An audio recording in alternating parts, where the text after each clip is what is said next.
batch. Pero batch 18 sa ako na ko na students. Mga 250, so 280 na mo kabuok.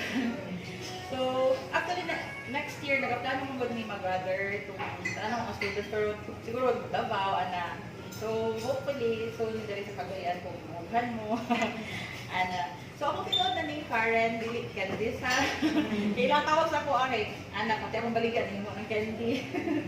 Anyway, sige, asa naman sila? Ako sa mong picturean no one time. Target na ko ng mga single mom, mga naalang sa balay, para instead na mag-business, anak gold, at least naalang sa inyong house.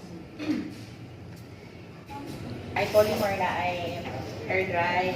Ang air dry, mga pinapagpisa na ko, pero naapay mga, for example, mga rush order, dili siya pwede kusukan og mga stainless, kay mag-rust.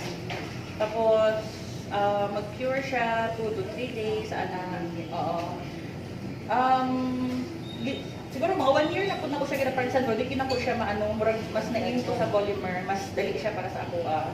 So, kanya siya, dili siya actually included sa kit, pero minaisip ko ganyan na magkatag na lang po sa inyo na free sa rolling pin. Para maano na lang siya. Birthday ka lang. Nagkatawagan niyo po kay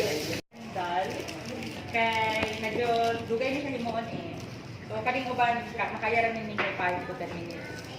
Karing na siya medyo so kay little boy akong muhaton. So, open niyo ang kit.